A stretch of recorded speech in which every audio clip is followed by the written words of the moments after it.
making explosive hydrogen gas from sulfuric acid and aluminum. A common place where hydrogen gas is made is in the batteries of hydrogen-fueled cars. Let's take a look at how this reaction works more closely. Aluminum reacts with hydrogen sulfate or sulfuric acid to form aluminum sulfate and hydrogen gas.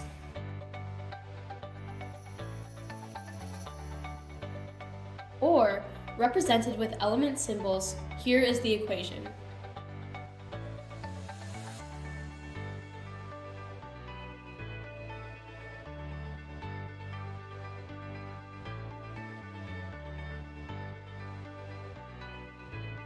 This is a single replacement reaction because we start with a pure element, aluminum, and a compound, hydrogen sulfate.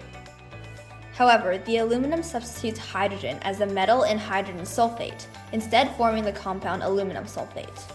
This leaves us with a pure element, hydrogen gas. Let's look at the reactants more closely.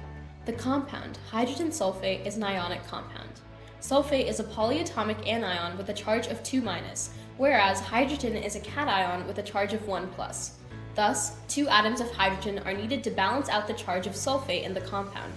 The ionic bond forms as each hydrogen donates one of its valence electrons to the polyatomic anion sulfate, giving them a 1+ charge, and giving sulfate a charge of 2- and causing an attraction force between the molecules with opposite charges. On the product side, aluminum is the cation, whereas sulfate is the polyatomic anion. Sulfate has a charge of 2-, whereas aluminum has a charge of 3+. So the ionic compound aluminum sulfate must contain 2 atoms of aluminum and 3 molecules of sulfate to balance out the charge.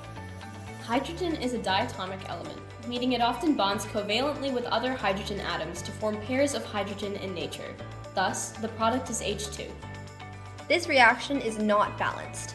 As you can see, there's only 1 atom of aluminum in the reactants, but 2 atoms of aluminum in the products. Additionally, there's only 1 polyatomic ion of sulfate in the reactants, but 3 polyatomic ions of sulfate in the products. Even though there are 2 hydrogen atoms on both the reactants and product side, because many of the other atoms are not balanced, this reaction is still not balanced.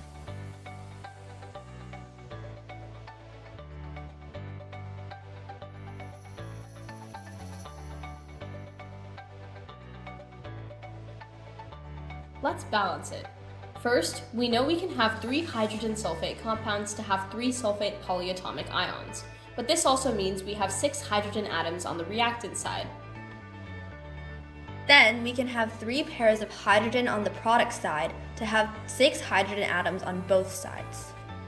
Finally, we can have 2 aluminum atoms on the reactant side to match the 2 aluminum atoms on the product side. This is the final balanced reaction. As you can see, there are the same amount of reactants and products on both sides of the reaction for each ion.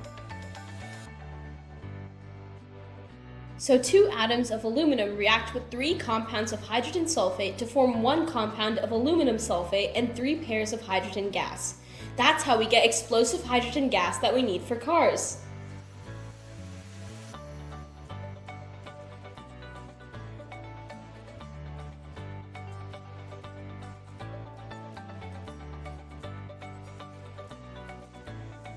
Other than using hydrogen gas as a substitute for fuel in cars, hydrogen gas has various other applications. Hydrogen gas is used in fuel cells, like a battery, to produce electricity, water, and heat. This can be seen in spacecrafts and sometimes even cell phones. Thank you!